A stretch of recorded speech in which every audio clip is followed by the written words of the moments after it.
Senador e senador Roberto Rocha. Senador Lindbergh, senador Humberto, senhoras Raquel, Natália e Samira, eu quero dar minha boa noite a todos e dizendo aqui, como disse o senador Humberto, são realmente dados alarmantes, né? Por mais que a gente ache que conheça o problema, a gente conhece muito pouco. Vocês que são estudiosos no assunto, trazem para nós números e que nos motivam a mergulhar muito mais no assunto, no tema. Eu confesso que o tema geral, segurança pública, é um tema que está na ordem do dia, na cabeça das pessoas no Brasil inteiro, porque efetivamente a gente vive como se estivesse numa guerra. E eu trago até aqui, nesse momento, uma frustração, senador Humberto. Quando cheguei aqui no Senado, neste ano, eu verifiquei que nós temos aqui comissões permanentes de todo tipo. Trata de educação, trata de saúde, relações exteriores, etc, etc, etc. Mas não tem uma comissão permanente que trata desse tema, segurança pública. Isso me trouxe assim uma perplexidade. Porque se fosse na Câmara dos Deputados, eu já acharia um erro, mas eu poderia até admitir. Mas no Senado, que representa os estados, e sendo segurança pública de responsabilidade dos estados, eu acho verdadeiramente um vazio muito grande e inaceitável aqui no Senado Federal. Isso é uma autocrítica que nós fazemos, né? Parte do Senado, já disse isso ao presidente Renan, apresentei uma proposta para se criar uma comissão permanente de segurança pública e combate às drogas, porque sabemos que essa epidemia, essa chaga, assola o Brasil inteiro e está entrando com muita força nos pequenos municípios, estes sim, muito mais desaparelhados ainda para o enfrentamento dessa guerra. Nós temos aqui a comissão que discute a questão das drogas no que diz respeito ao usuário, que este sim é um problema de saúde, mas o problema das drogas é um problema, o do traficante é um problema de segurança pública. Muito bem. A segurança pública, efetivamente, ela é, sem dúvida nenhuma, o problema que temos no Brasil com o maior grau de descuramento. É forçoso reconhecer que, nas últimas décadas, a educação e a saúde evoluíram bastante, apesar do muito o que precisa ser feito. E evoluíram por uma razão simples, no nosso olhar. É porque o Brasil chamou os municípios para participar da execução das políticas públicas de saúde e de educação, municipalizando muitas ações. E, claro, quando você fala numa ação, você tem que falar na dotação. E foram criados os fundos de saúde e educação em todos os municípios do Brasil. Muito precisa ser feito, claro, mas avançou. E a segurança pública? O que foi feito nas últimas décadas? Nós estamos assistindo aí essa guerra. Nós estamos assistindo aí nosso futuro quase que ser, digamos assim, ameaçado, hipotecado com o assassinato de tantos jovens, que estes sim são o futuro desse país. E aí é que a gente procura examinar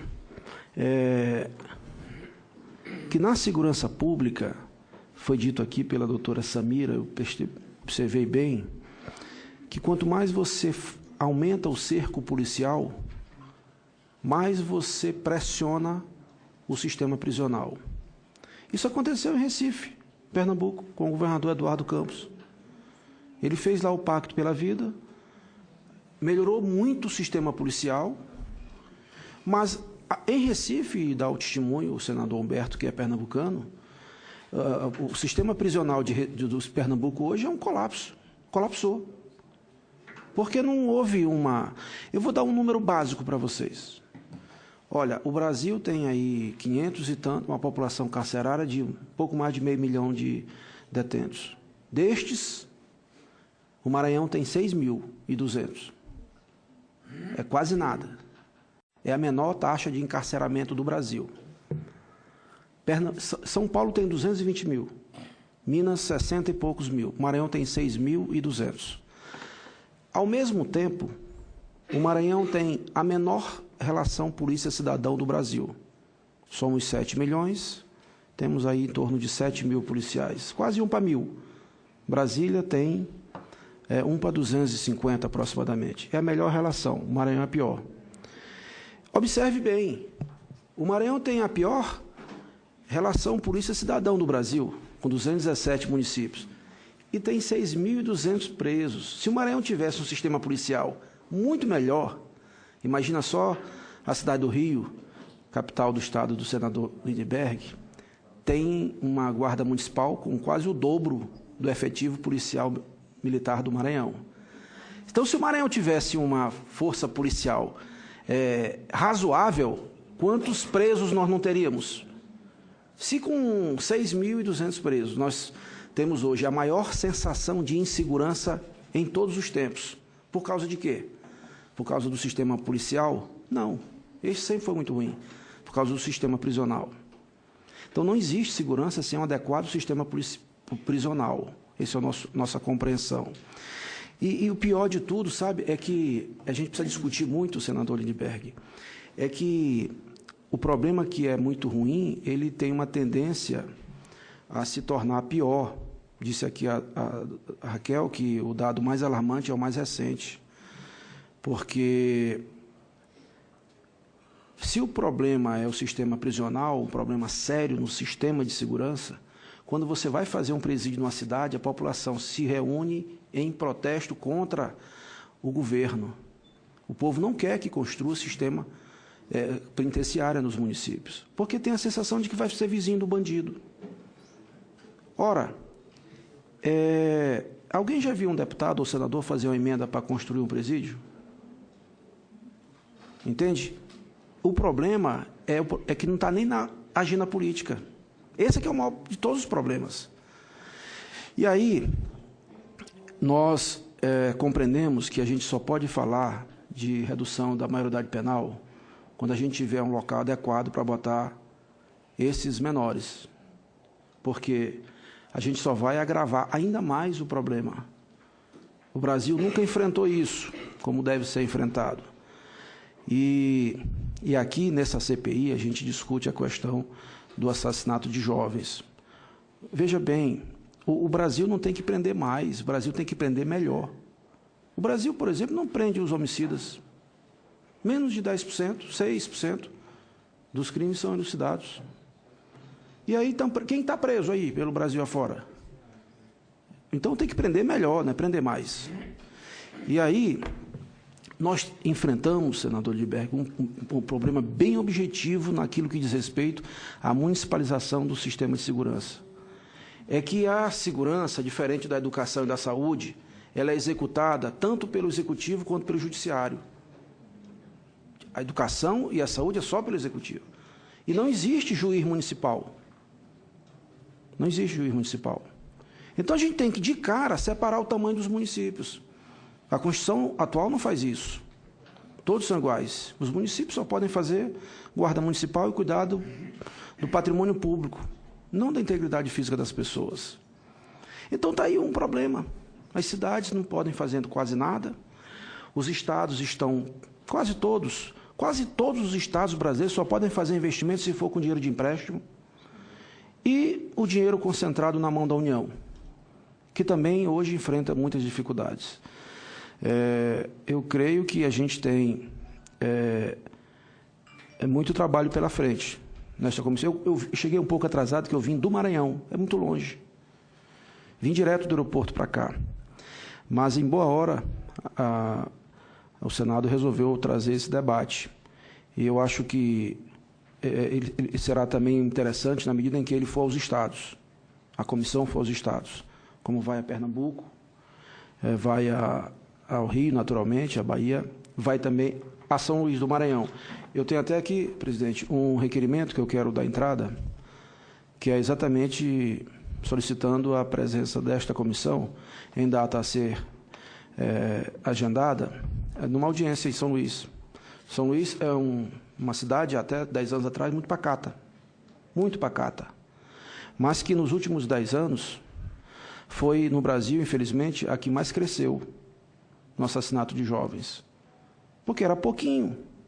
Do tanto que tem, que cresceu, apareceu maior. Agora, é óbvio que quanto mais os centros maiores e desenvolvidos, São Paulo, Rio e Minas, aumenta o cerco policial, com tecnologia de comunicação, inclusive, aumentando o seu efetivo, etc., mais essa bandidagem tende a correr para as cidades médias do Nordeste e do Norte, como Recife e São Luís. Entende? E de nada adianta, ou pouco adianta, a gente resolver a questão policial se a gente não tiver olhos para a questão prisional. E é preciso o Brasil pensar urgentemente no fundo a fundo para os estados na transferência de recursos do sistema prisional. Senão, não adianta, a gente vai chover do molhado e enxugar gelo.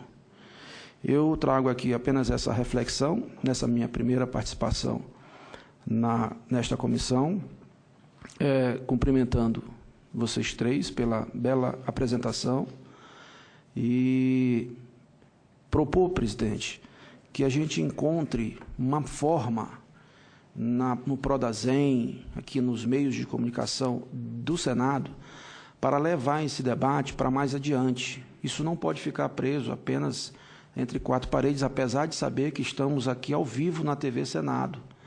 Mas nós temos a internet, além da TV, que a gente pode fazer a nossa espécie de ágora grega, nossa praça virtual, para que as pessoas possam ser instadas a participar à distância desse debate, dessa discussão que estamos tendo aqui agora. Porque isso aqui interessa muito as pessoas. Isso aqui interessa muito as pessoas que estão lá fora. Tem muita coisa que a gente discute aqui, que a gente está falando aqui uma língua, eles estão entendendo lá outra. Mas dada a complexidade do tema, entendeu? Mas esse tema aqui está no dia a dia das pessoas. Então, eu deixo aqui essa sugestão para que a CPI possa, de alguma forma, trazer algum recurso para ampliar, dar mais eco a essas discussões. Era essa, inicialmente, a minha participação. Muito obrigado, senador Roberto Rocha. E eu passo agora para o senador Humberto Costa. Não, vou tentar ser breve. Primeiro, eu queria pedir, se fosse possível, que a gente tivesse acesso a essas informações e apresentações que vocês fizeram aqui. Segundo, aí me dirigindo mais ao presidente, na verdade, eu faço parte da comissão como suplente e tenho uma dificuldade que a comissão se reúne às segundas-feiras e geralmente é um dia que, na condição de líder, eu tenho que participar de várias reuniões de preparação, por isso é a primeira vez que eu venho. Acho que essa é a terceira sessão? É a quarta, mas na verdade é a segunda audiência pública. Ah, tá. Eu vou tentar ver se consigo vir mais vezes.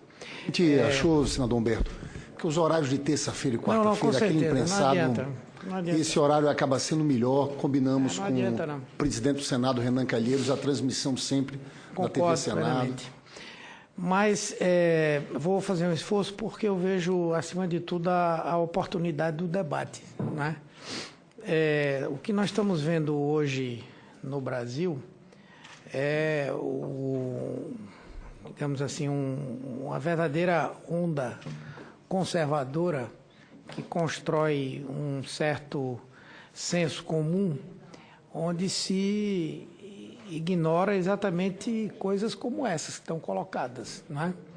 O debate, por exemplo, sobre a maioridade penal, redução ou não da maioridade penal, tinha que estar diretamente articulado com essa discussão. Por aqui a gente vê que o jovem ele é absolutamente mais vítima do que de fato, autor de atos de violência. Talvez 1, 2% dos jovens estejam 2% dos crimes sejam relacionados a jovens menores de 18 anos. Agora, a quantidade de vítimas dessa violência é muito grande.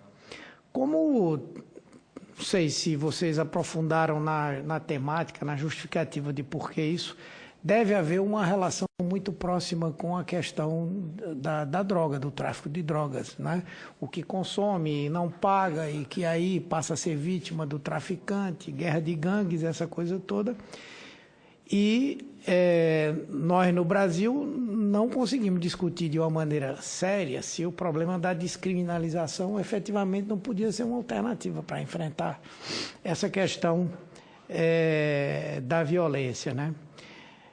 Eu acho muito oportuno, porque eu creio que esse tema, por exemplo, da maioridade penal, ele virá fatalmente, né? O presidente da Câmara, que tem se notabilizado pela agenda obscurantista, certamente vai tentar aprovar lá e depois virá aqui para o Senado. Acho que é importante, quando nós tivermos os debates, fazer esse contraponto, mostrar, né, se a gente está precisando dar cadeia para as pessoas jovens ou se a gente efetivamente está deixando de dar perspectiva de futuro, esperança, escola, cultura, né, saúde, enfim.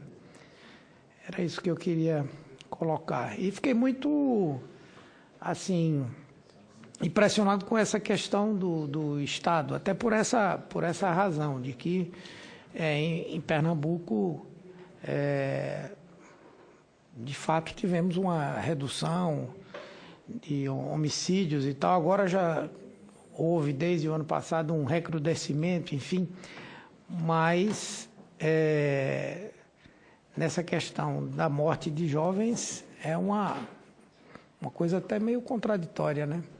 Vale a pena conversar um pouco sobre isso lá com o pessoal dessa área de segurança pública, direitos humanos. Tá bom? Muito obrigado.